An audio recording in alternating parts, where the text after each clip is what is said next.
Welcome to episode 65 of Discourse in Magic with Ryan Edwards from RE Handcrafted.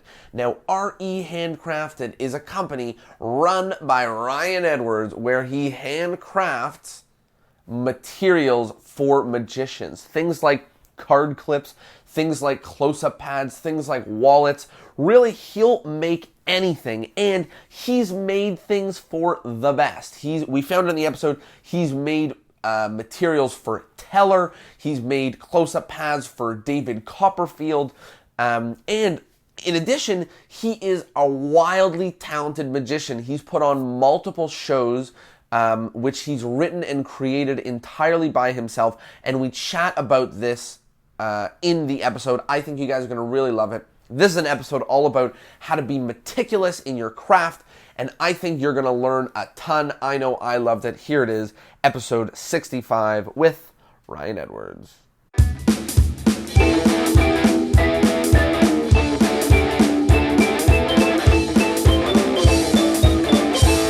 Hello, everybody, and welcome to Discourse in Magic. My name is Jonah. My name is Tyler. And we are here with once again, a really good friend. This guy we've been experimenting with bringing people on the podcast who are doing really, really interesting things with magic. And this is no exception. We are really excited. This guy has crafted materials used for the best magicians, and he has advised the best magicians on crafting materials. Let me tell you a little bit. He's consulted for shows like Fake Off. He's worked with Stephen Brundage. He's worked with some of the acts on Wizard Wars. But more importantly, he's produced materials for David Copperfield, for Teller of Penn and Teller. We just found out for Jason Sudeikis, which is pretty funny.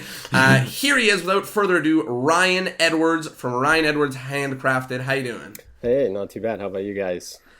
Doing really, really well. That was, I'm a little flustered because you just told us about making close-up pads for Copperfield and Teller. So maybe you can hear to my voice how flustered I am. Yeah. Hey, it's exciting for me as well. I always love when those requests come in. It kind of brings me back to my childhood. Like, whoa, these are guys I looked up to now are buying products from me. So it's yeah. pretty neat. I mean. And from our perspective, we went from interviewing an A-level celebrity to an A-plus level celebrity. So we're pumped too. So let's start at the beginning. Before you started helping the world's best magicians, how did they start helping you? How did you get into the world of magic? Oh, that's a great question. I mean, I've always been interested in magic since I was a kid. And had a friend who gaffed cards and showed me how to gaff a little bit. And so from there, I met Peter McKinnon, started helping Pete shoot some trailers for Illusionist, and eventually I was in... When you say, sorry to interject, when you say you helped him shoot some trailers, were you the guy holding cameras, making pads, shuffling cards? Some videos you'll see I'm in there as an actor, like drawing things up and stuff like that. We did one for the Madison Players, I believe the deck was, where it was like an homage to Erdnase, and so I was supposed to be the guy that was doing the illustrations for the book. Right. And so I was there drawing, but I was always helping move equipment and stuff like that. Right. Just kind of learning the ropes. And then started going to conventions with Pete and meeting guys. And then Illusionist gave me a job and found out that I gaffed. And so I did some gaffing for Theory 11 and for Illusionist. And then it kind of just took off from there. But yeah, so they kind of helped me. Pete pushed me. He saw the first card clip that I made.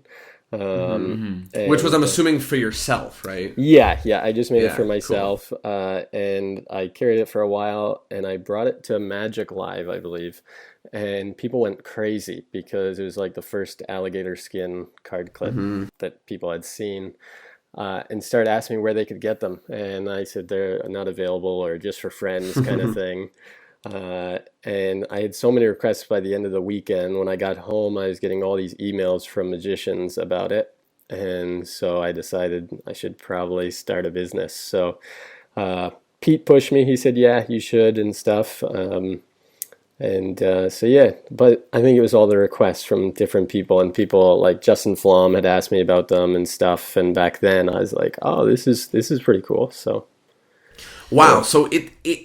So you started with a little bit of an, like, how did it go from an interest in magic into building? Because it seems like your way into magic was through creating stuff, but I guess you were still at the convention, so you were still jamming, doing magic. I mean, working with Pete means you must have known a little bit of magic. Yeah, I definitely. I learned magic. My next door neighbor had a magic kit when we were kids, Right. and so started off that way. Really got into it in high school. As most people my age did with Blaine and stuff. I remember watching the first special and saying I could do all of that stuff back then, and so I went to school the next day and performed pretty much everything he did on the special, and so that kind of gave me the in there. Right. But I've always been interested. I'm definitely a hands-on learner. If you ask me what books on magic I've read, I always feel embarrassed because I haven't read a ton. I'm not a big reader. But I was always good at seeing something. Even when I was like 10 years old, I remember going to see Copperfield and knowing how every illusion worked, because I'm able to see things and tear them apart basically instantly, where there's a lot of people that can't do that. So it's always given me an edge in the building department of things and how to craft things. And so yeah, I was always interested in like mechanics and stuff like that, so I took a Yeah, lot of. you like the problem solving aspect of magic and prop building as opposed to like the studying and the theory and the regimented practice. You Yeah, like to see as 100%. a I mean, that's cool. I still practice. Like my show, I was a pastor for 12 years, so I had the access to the church and the stage. So I practiced hours a day on my show and stuff. So, but for me, it was always I don't want to do things that other people are doing as well. And I find a lot of times, even when you're reading a book, yes, it doesn't say all the patter that a magician will use, and that's the big problem I have with like DVDs and stuff. But I was always, yeah, just pushing to learn and create new things. So So how did that unfold? So you got back from a convention and you had an inbox full of demands for card clips and things like that, and you decided, let me make a company, or let me start fulfilling, or how did that start unfolding? yeah, I mean, I had done some leather work for a little while and stuff, so it wasn't like I was brand new at everything. But I Right. was like, okay, how am I going to produce enough of these and stuff? So I had made some clips for friends in the meantime. And then talked to, I think it was Kyle Marlette I talked to about his website because he was just creating a website at the same time. And he introduced me to Wix at the time, which was like super, super easy to build a website in a weekend. And so I worked in a car dealership for about 6 months. So about 2 months in, I started working on my website. And by 4 months, I launched the site, I guess. And 2 months later, I quit and went full time. So it was a lot of boring days at the dealership that I pushed through to build the site. So, but, That's awesome, and I, for one, have bought one of the close-up pads. It's fantastic. I use it all the time, and they're really quality products. So I, for one, am glad that you no longer work at a car dealership and that you do this, because I benefit from your products. Let's dive in a little bit to one sort of an interesting topic that we touch on in this podcast, which is that uniqueness and being doing something special or sought after is what allows you to often penetrate the market and get noticed and get yourself out there. And with that, I mean, you've got a laundry list of huge names that you've created things for and worked with and sort of like, I don't want to say toured with, but sort of, yeah, you've been around with. And so I just want to hear you touch on how that's developed, how it developed from your crafting, creating, and problem solving.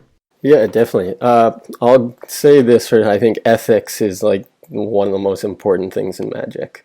And anything you do in life, really. So even before I started creating card clips and selling card clips, I called Brad because I was working at Illusionist still, and I offered card clips to Brad, and they weren't interested at the time. I also called the Bucks because I knew that they had one card clip that had leather, or I don't even think it was leather yet. It was like cork that they had wrapped on it.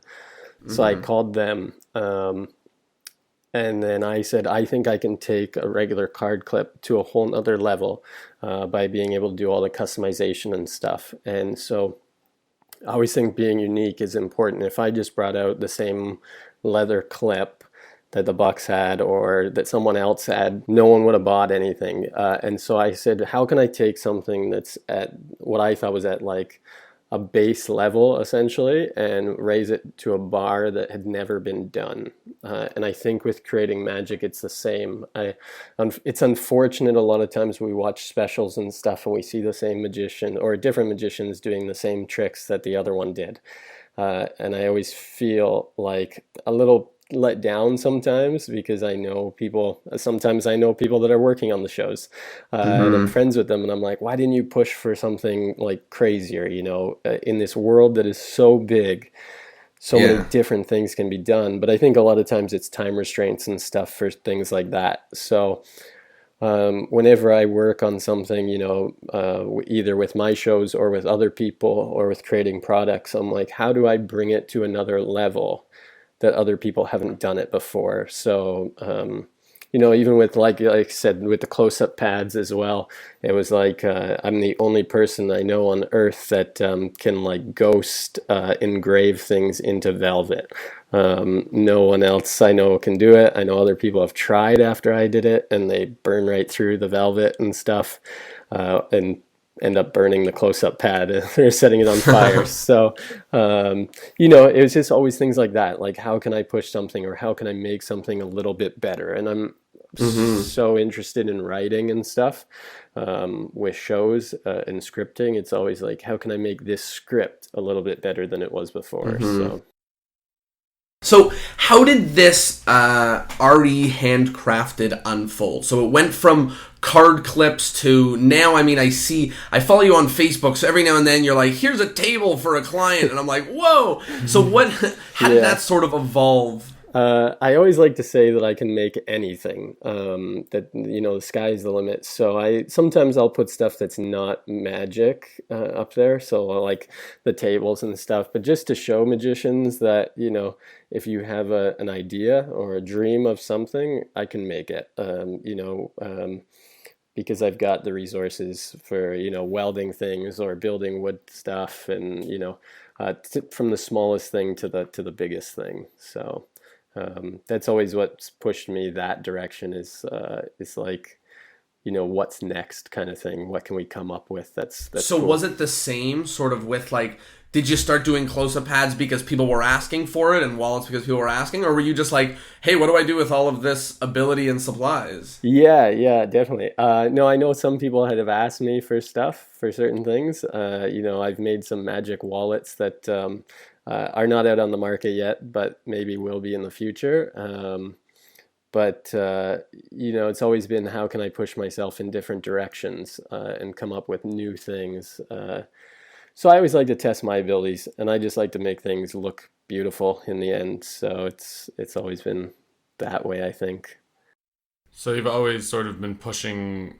It's sort of like a balance between the two. Like you're pushing yourself as well as catering to other people's definitely needs and wants. I think for me, it's like someone already had a custom card clip and then they're using someone else's close-up pad that doesn't match. Right. It doesn't look as good, and I was like, I should create something that they can carry alongside that it looks really great. And what an honor for if I go to see someone perform and all of a sudden they pull out like a close-up pad and a card clip that I've made. That's pretty cool. I know I've been at a few conventions like Magi Fest and sat down at a table to jam with people, and every single person at the table had a card clip that I made, and I was like, to me, there's no better joy in that. It's like, wow, that's super cool. So, being someone who does custom crafting is a niche and unique job, but you're doing it in a niche and unique market. And because you've narrowed yourself down so much, you've actually exploded in terms of your business. And now, almost everybody in this community who has the money to fork out, they're like, I want to get something good. I'm going to go to RE Handcrafted and, tell them exactly what I want. With your magic performance, right? Is there an overlap in between sort of what you do for other people, like the crafting and the customization, and what you choose to perform? Like, are you inspired by other people's shows and you want to make it better and put it into your own thing? Do you try to craft your own show from scratch? What's your process? That's a good question. I've always started with the concept of coming up with an idea. My shows are very storyline based, so there's always an overlying hierarchy of a story. Which I always thought was amazing. And then my friend, he said Hans Klock was the only one that ever really tried it, and the plot fell short halfway through. So he said it was a really tough thing to do, and that I think always inspired me to push in that direction a little bit more. I worked in the TV industry for a little bit, doing set design and site management, stuff like that. And so I was always on set for when they were filming something. And so to me, I was always inspired by the stories that they created. Even in sitcoms where it's like a 30-minute, or a 20-minute segment, there's still that storyline that continues most of the way through a series. And so for me, I was always like, how can I take people from one place and come full circle in the end? And I thought that was important. I still watch a lot of shows. I'm definitely inspired by things all the time. I was just in New York for a little while. I was in Vegas for 5 weeks, but I was in New York for a week before that. So I went and saw Derek Delgadio's show and Darren Brown's show. Yeah, fantastic, eh? It was a great show, for sure. It wasn't my style, but Derek, that's his style, but it was really good, and he had some really great stuff in there. And, we went out for dinner after and chatted for a while. And, it was really great to see his mindset on what he was creating as well. I saw Darren Brown's show. Darren's always been a huge inspiration in my career. Yeah, that was great as well. Yeah, definitely. And Darren is probably style-wise more, I would say I'm more geared towards that style. Sure. But Darren also just does segments, and the show isn't a full story, where mine is more, I would say it's kind of in between those two. Hopefully people say it's up to that standard anyways. But I saw those shows, and yeah, it still inspires me to go and sit back down and continue writing and tweaking things and making things look better. Are there any other parallels that you've taken from TV and film, or I guess I'll just leave that open. Yeah. Well, my first show was Deja Vu that I did. And then the second show I did was Limitless, and I was inspired by something that I was watching, and then the movie Limitless came out, so that, but it was the idea that, humans only use 10% of your brain, so I know they talked about dolphins being able to use a greater percentage and stuff like that, and I was always inspired by Einstein. Like I said, I wasn't a smart kid. I was in a special class for reading and writing and stuff, but I was always good at making things. Okay. Yeah. Everybody raise your hand at home who was in a special class. I think because my brain just thought differently than everybody else's. I don't think I was less educated than anybody. I just needed to be challenged in different ways. And I think that that's something huge for me. And so that's what magic allows me to do, is teach people in different ways. I think there's different ways of learning things, and so for me, I'm like a visual and hands-on learner. But now I'm ADD, losing my train of thought. I'm like, where did I go? Well, you talk about being a hands-on learner, and I think we do all learn differently. You mentioned you weren't really a guy who read books, but you are the guy that basically the whole magic community is turning to get incredibly crafted materials. So we learn differently, we create differently, and I think the best thing that anybody can do is start finding the one that's fun and enjoyable for them.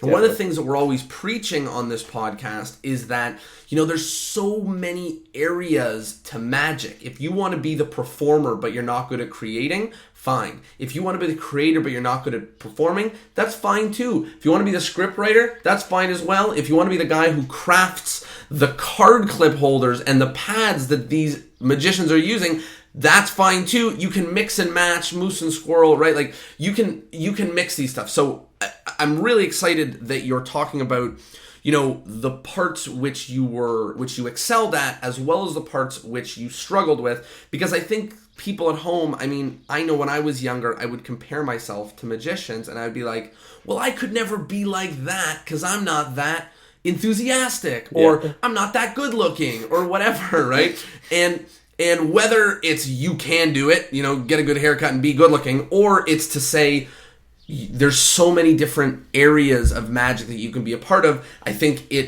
it's valuable to share that, you have strengths and weaknesses just like the rest of us. Yeah, definitely. I'm pretty close to Superman, but no.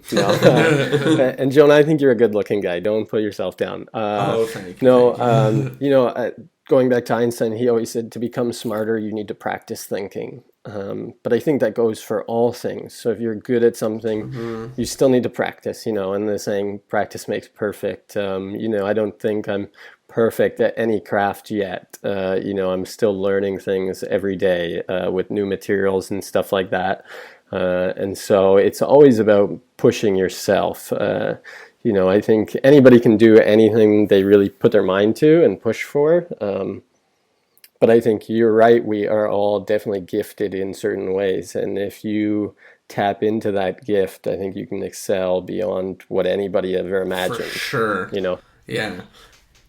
So let's dive into talking a little bit about design and beauty. So I was wondering if you would touch a little bit about the importance of design, the value of it, especially coming from your background. Yeah, definitely. Sometimes you can definitely see that in someone that's just, starting out or an amateur in magic. They don't really, I think sometimes we don't really look at what the audience is seeing. We more or less look at what we're doing.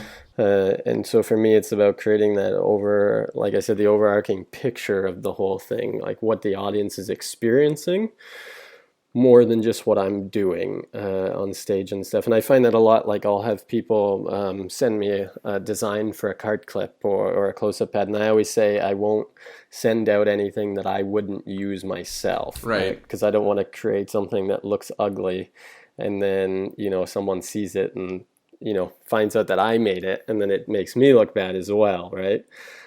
So I always try to work very close with people on the design and stuff. If they have a logo or something, that might be a little bit different. But right. If they have a design for something, I always try to sit back and go, okay, how do we make this the best? And I think that's always made me successful. I still need lots to learn myself in that. Like I will say my photography on Instagram is not the greatest. Because most of the time I'm just excited to take a picture. And, I have a 5D camera and I should pull it out and put it on the computer and edit the picture. And a lot of times I grab my cell phone and take a picture and put it on Instagram. Right. And so people like Pete still push me that way in photography and stuff.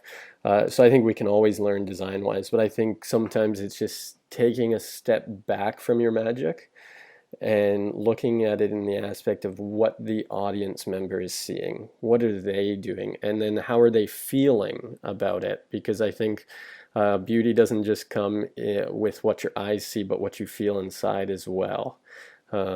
So I know with my shows, I'm always trying to create a feeling. So whether it's 1 minute you're laughing super hard, or another part in my show, I have a lot of people that cry and stuff. And I think it's so important when creating a great show is to be able to get those different emotions through. So and to allow your audience to feel whatever range of emotions is what's coming to them. Yeah, definitely. For me, I think that's kind of what makes it more artful is when, when someone comes to your show and they're like, I laughed, I cried, it was better than Cats. That's great for me. When someone goes, I went to a show and it was hilarious the whole time. If that's what the person wants to do, then that's fantastic. But I think what separates the professional from the amateur is that the amateur goes and says, I have a bunch of tricks and I need to do a show to do all of these tricks. Right. And that's not what we should be doing. We should be going, I want to create this feeling, or I want to get this story across, or I want to do this. You should And be then doing magic with now, intent. 100%. Yeah. So I always go like, I'll create the storyline and then go, okay, now what do I need to create, or what fits in here, instead of going, I have all this magic and I'm just going to build a script around what I have. Right. I think that's what a lot of magicians do. And I think that takes away from the professionalism of it. Like, you would never write a Broadway play and just go, we have a bunch of actors. Right. Yeah. What props are lying around from last year? Yeah, exactly. You write the story first, and then you bring in the actors that fit the roles and stuff. So there's a few things that you mentioned there that I want to touch on. The first is a little while back you mentioned the idea of me and them, right? Which is that it's very hard as a young magician to think so much about what it is that the audience is seeing, feeling, experiencing. And I think that that's because, our minds are so busy worried about, like you said, what we're doing and where our pinkies have to be and what word we have to say next, and along those lines. So I just thought that I would reflect on that moment to say that that's something that people struggle with. And one of the things that helps is repetition. So if you know Definitely. your end cold, right? If you know all the scripts to your end, where you look, when you do the moves, you could do it if someone wakes you up at 3 o'clock in the morning. Now when you're doing it, all of a sudden your brain is thinking of different things. It's not thinking, what am I going to say next? Or did I do this the right way? It's thinking, do people like what I'm wearing? For example. Or it's thinking, was that the right sentence to go there? Or it was thinking, should I have put this person on my left or on my right to make the stage, right? Yep. So Definitely. if you're someone who's struggling with putting the whole thing together, as weird as it sounds, especially if you're not confident in the bit that you have, I would recommend memorizing it. Knowing your end cold, because then you can work on the them, which is where often the design factors in and where the nitty-gritty factors in and turns a show from good to great or great to awesome. Yeah, 100%. I'm a huge candidate for, repetition, and also scripting. Scripting is so important, and I really feel like when it comes down to it, a script is definitely what I feel separates the professional from the amateur, because when the amateur gets on stage, they don't know what they're going to say. They're going by the seat of their pants, and I think. I'm probably going to get feedback from this, but I think street magic probably ruined stage magic in terms of that. Is because a lot of magicians were really great at street magic, and I think a lot of us when we were young performed in high school and stuff, and it was cool to just go on stage and do that because it was for your friends and you were maybe doing it for free or whatever. But now you're on stage with people that are paying to see your show, and it should be professional. You would, like I said, you would never go and see a play unless it was, a comedy skit thing where they were doing improv. But you would never go and see a show where the actors didn't know their lines or where they were supposed to stand or where the light was going to be. Right. And so for me, I script it out very meticulously. It's pages and pages and pages. Every trick is written and color coordinated when I'm speaking. And then if an audience member where they're standing is color coordinated in a different color. And if there's a video playing, it's color coordinated in a different color. And, and it's very meticulous. So that way too, if I ever go somewhere and I don't have my guys with me, I can give this script to anybody, and it's very easy to follow along because it's all color coordinated for them. It's got a chart, island that says exactly what each color represents and stuff. But I think, I have a couple of friends that are magicians that will come and help me when I'm practicing sometimes. And I can remember back to the first time we went to practice the new show. And it was like the very first day we practiced, and they were like, man, you already know the script so well. And I was like, because I wrote it, you know. And I think that's so important. So often, you know, kids will grab a DVD off the shelf or from the magic shop or get it online and throw it in, or they download a video and they just watch someone else perform and then copy that person's pattern. You know, and it means, you know, it's like someone grows up in New York and then watches Wayne Houchin's DVD. And it's long it's been since I've watched DVDs for that. And he does Thread, and he talks about growing up in a small town. You know, you can't be from New York City and do that routine. Right. But we've probably seen people that have, right? Because they just see him or see another magician, and I mean his routine is great. So, you know, kudos to that. Potentially even worse, this is something I see happen is they'll talk about the other magician's patter. They'll be like, I know a magician who grew up in a small town and he did this exact thing that I'm about to do, instead of it making it be their own story. Oh, nice. I haven't seen that yet, so that's awesome. Yeah, to me, it's like, I don't know. You know, even when I was in a church and I was preaching, I always told stories about myself. I think you need to make your magic personable, and about, you know, if the audience gets to know who you are, that's incredible. You know, I want my audience to be like, I want to hang out with this guy after. Like, he is cool, you know, like he knows his stuff. He's scary because he can read our minds and stuff. But, you know, I want them to feel what I'm feeling on stage as well. So yeah, I think it's always great to create your own stuff. The best advice I have for someone came to me from another magician, Jeremy Hanrahan, many years ago. He said if I ever bought a DVD was to watch the instructions on how to perform it, but never watch the magician doing it. And if you did, to turn the DVD onto mute or the download on mute, and just follow along with, you know, the handling of it that That's way. fantastic. Never watch someone do the routine, because, you know, it's human nature, you know, monkey see, monkey do. And unfortunately, the biggest problem is that magic companies put out stuff and then they go, you can learn this in minutes. You know, and this requires no skill at all. Like, what? Yeah, we live in a microwave society where that's the greatest thing now, right? And it's like, I want my burger my way. And so I think with magic, it's become that as well. Like, I want magic my way.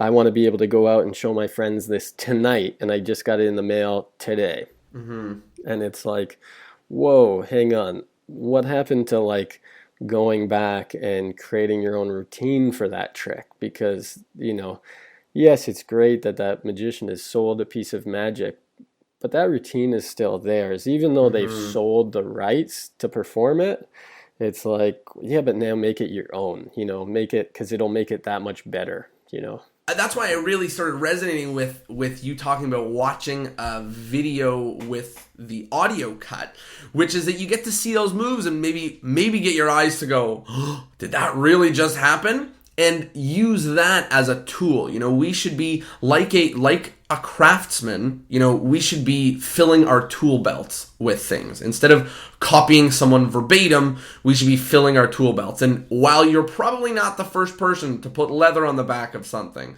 or snakeskin or whatever, you found your way to do it. You know, you found your way to get noticed with it, make an impact with it, and like magic, like crafting, like anything, being unique is probably one of the most valuable things that you can have aside from being awesome. I mean, being unique and sucking isn't helpful, but... Yeah, definitely. I mean, I think it's always good to have people around you that are honest with you as well. So if you do create something that's unique, at least they're able to tell you, yeah, it's unique, but it sucks. Yeah. You know, and I think it's possibly one of the hardest things in the world to find is people that are really truthful with you. You know, because a lot of people will sit down with a magician after the show and say, that was great, that was awesome, that was really good. And that's just what they say. Yeah, and I hate it because I ask my friends. I've got a few friends that are deadly honest with me for everything, and I find I'm that way as well. I just saw some shows while I was away and met up with magicians afterwards and said, why did you do it this way and stuff? Why didn't you think about doing it this way? And not that my way is right, because it's far from it probably, but I just want to see where their thought process was No, on you creating had a criticism in your own mind, and it's not, that doesn't make you a jerk. It doesn't mean that you're like telling them that their show is bad. It's just you would have done it one way and they made a different decision, and it's always interesting to know why, because they might change your opinion on the why the way you perform the way you do. something. Exactly, 100%. And with that, I want to reflect on something that you mentioned earlier and again now, which is that you have different people in your life that are helping you with these things. And one of the ones that I really liked you said earlier, I'm pretty sure you were talking about Pete McKinnon, but I could be wrong. You mentioned that he was pushing your Instagram quality. Was that him? Yeah. Right. Pete's called me a few times and been like, "Stop putting up crappy photos." And that You is know, fantastic. And I love the idea of having having people in your life that push you to do things. We often have magicians who push us to do better magic things, but it's awesome that you have someone design wise in your life to push you to do better and better design, and not what's the term I'm looking for? Accept things that aren't the best, right? So yeah, I definitely. like the idea of having people in your life to help you make your show better, your designs better, your photos better, whatever the case may be. Yeah, definitely. I think it's always super, super important. Someone when I was 18 years old told me to surround myself with people that knew different trades that I didn't know. So I did landscaping, construction for a few years when I was in college. And I guess it's always been my thing is taking something ugly and making it beautiful because that's what I loved about it. Um, but I'm not a plumber and I'm not an electrician. And he said, meet people that do those things. And so I did. And it's been the greatest thing because if I ever have an issue at my house, I can call them and we help each other out. Right. But I do Whereas the when you same. call your magician friends, they can't really help you in a pinch. Yeah, exactly. They know nothing about plumbing. Right. But, I think I think a lot of times as we look at magic as like it's so much different than everything else, but in it's wrong, I think, to look at it that way because, if you look at magic like you would, let's say, designing a website, you wouldn't create a website and then not show it to anybody before you launched it, Right. to get their input on it. If you did, well, hopefully you are like an amazing web designer and stuff, but and it goes well. But I think it's always important to show other people to get their insight because maybe you are overlooking something, or maybe you're doing something that's so difficult when there was an easy solution, and so for me it's always about just finding those people in your life who and sometimes they don't even have to know anything about magic. So like I said, one of my friends is a TV producer, so he comes to pretty much all of my shows, and I'll ask him questions after, what do you think about the writing here, what do you think of this? And I think it's super important as well is to video your shows, at least get the audio from it, because that way you can look back and go, this line didn't work. Why didn't the audience laugh at this? Or, the lights didn't look good here and it didn't bring out the effect that I wanted it to. And I think it's so important. I think a lot of times magicians, we just go and do show after show after show and we don't really study. As much as I said I don't like reading and stuff, I think it's so important to study, and that's why I'll watch other shows like Penn and Teller are huge inspirations to me just because of their wittiness in their writing.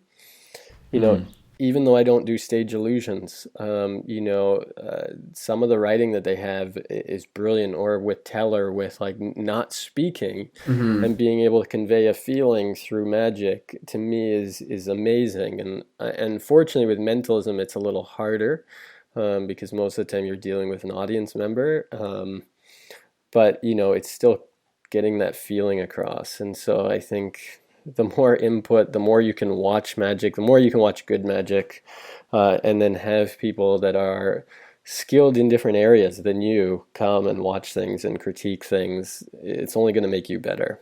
So. And there's two different things that I want to touch on there. The first is the meticulousness, which seems to be something that resonates across the board in your work, whether it's your creating or whether it's magic or whatever the case may be. Being meticulous goes a really, really long way. So that's one. And the second is surrounding yourself with wildly talented individuals, whether they're in your niche or specialization or completely the opposite. We are propelled forwards by working with people who are better than us, different than us, have different thoughts, and have created and worked on different things. So I think those are two massive valuable things for people at home, which is the endless study of what you do and hopefully meticulously getting it to be fantastic. And of course, working with people who know things that you don't know, can do things that you can't do, and just working with people that you look up to. I know that we've seen a lot of benefits come from that in the podcast at the very least. And I think it's an incredible tool for people at home. Definitely. As we wrap up the podcast, one of the new segments that we are adding to the last few segments that we do is recommending a new guest. So is there somebody who we have not had on the podcast who you think we should have on? The only caveat is you need to be able to give us their contact information. You can't be like, tell her. Because we'll be like, yeah, we'd love to have him. Yeah. I could give you his info. No. Actually, we got a funny story about his info, but might get in trouble there. No. Let's see. That's a great question. There's so many people that I could recommend. So one of the guys I work on my show all the time, and he gave me, talking about being meticulous and stuff, he came and saw me perform magic before he started working with me, and we've become amazingly great friends. And he's unknown, I would say, to most of the magic community, but his work in the TV industry and in like marketing and stuff is so brilliant. He comes up with so many great things, and and jokes and lines for my show and stuff. Is Graham Reed, man. That guy is phenomenal. What's the name? Graham Reed. Graham Reed, yeah. Graham Reed. Phenomenal guy. Gramazing, exactly. Oh, we know him. We know Gramazing. Yeah. We know you guys him. know him. So Graham is one of my closest friends. We work on a lot of stuff together. Graham came to my first show, and we had never met before, other than he contacted me for tickets. And he came to the show, and after the show, he stuck around and he said to me, I felt like you're a mix of David Copperfield meets Darren Brown, with your storytelling and, and the dramaticness of the show and stuff. And I thought that was the greatest compliment anyone can ever give me. But, from there we sat down and I found out, he's working at CH and doing so many incredible things there. And he's just a super talented guy with graphic arts and stuff like that. Incredible. And that's something that I'm not good at. And so me and Graham became great friends and help each other out in our writing styles and stuff like that. He does more comedy stuff than I do. So we help each other in that aspect. If you haven't had Pete McKinnon, Pete, we're working on it. Pizza Beast, over 600,000 YouTube subscribers. Crazy. Great guy to have on for sure. Awesome. Well, that's plenty. We know Graham, but we're glad that we've got people vouching for him to come on an episode, which I'd love to invite him on an episode. I saw his, like you said, his graphics work is just bonkers. I went crazy when I saw it. And obviously Pete McKinnon is on our list. Those are some really good names, keeping the podcast chain alive. So thank you so much for that. Yeah, no problem. And let's dive in. We've got two last segments. So the first last segment is about nuggets. A nugget that you took from the episode that you thought was particularly valuable. We've been speaking for near an hour, 40 minutes, 50 minutes, and we mentioned a lot. So we're going to go 1, 2, 3 about things from the episode that we thought were particularly valuable. So I'll start. I thought that one of the things that I loved was hearing you talk about not, you didn't love reading, but you do love research. And I think research, one of the things that we put on the Discourse in Magic website, on our About page, is, I don't remember exactly what the copy is, but it says something about we want to keep magicians working on the most important part of magic, which is the introspective ones. And that the best development in magic happens when you're working on your own things, right? You're bettering your material, or bettering your script, you're bettering your design, you're, instead of just randomly learning more tricks. So I really resonated with that. I thought it was awesome to commit to not necessarily reading, but research. I think that's really, really awesome for you and your own magic. Tyler, what about you? Something that I need to constantly remind myself of is not only think about what the audience is seeing, but do magic with intent. And I want that for my show, but I constantly find myself in the position of what props do I have? How do I make something out of this? And that's its own sort of beast. It's I actually quite enjoy limiting myself and Wizard Warsing. Yeah, Wizard Warsing my own show, but sure. I really do wholeheartedly believe that like a professional show, which is what I want, has intent for the impact. Mm-hmm. You want them to laugh when you want them to laugh, and you want them to be tense when you want them to be tense, and cry when you want them to cry. And that's something that is incredibly hard to learn, but is, what I think most magicians should be striving towards in terms of their goal. Ryan, what about you? The meticulous part. I think those are both great, what you guys have picked, and those would probably be one of my first two, but the meticulousness of, sitting back and looking over things constantly, time and time again, repetition, and just trying to make this stuff the best humanly possible. Jonah, like you said, research, I think goes into that. I think content goes into that, but I think just continually learning the craft and what you're doing, and like once you have it and you think it's perfect, go back and do it again, because it's not. Every card clip I've made, I'm going, this is my new favorite one. Right. This is my new favorite one. You're only good as your last at bat. Exactly. If you ask me what my favorite card clip is that I've ever made, or close-up pet, I couldn't tell you, because they're all my favorite. Yeah. It's always like, oh, that one looks so great, Yeah. And so for me, it's always just trying to get better every day at what you're doing. So that's awesome. And the last thing is, actually, I'm going to amend the last thing, which is, usually we say you've got millions of magicians listening to you. Is there anything you want to tell them or plug? But I'm basically going to take over your plug and let you tell them stuff. To just tell people, go to handcrafted.com. I got a beautiful purple close-up pad for my tour this summer, which he got done for me very, very quickly. And it's incredible. It's the softest close-up pad I have. I love that it's rock solid. And yeah, so if you're looking for close-up pads, wallets, cards, clips, anything like that, go to handcrafted.com. I just did your pitch. So if you want to talk about anything, you got millions of magicians with their ears listening to you. You can pitch them again if you want, or you can pass on any nugget of information that they should hear. Keep listening to podcasts. There you go.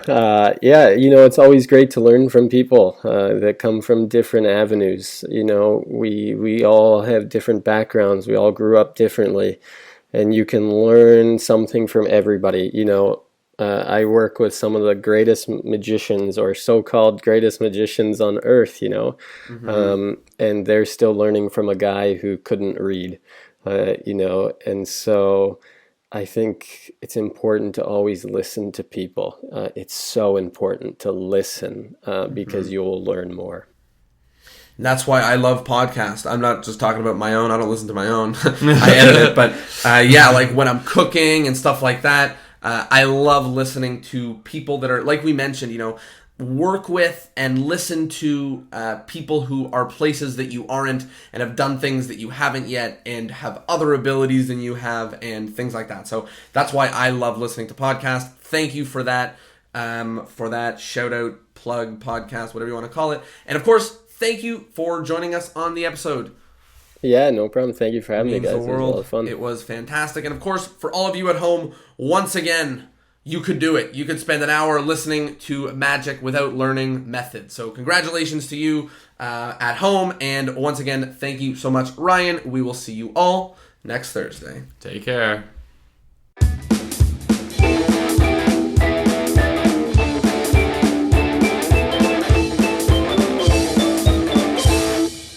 Thanks for tuning in.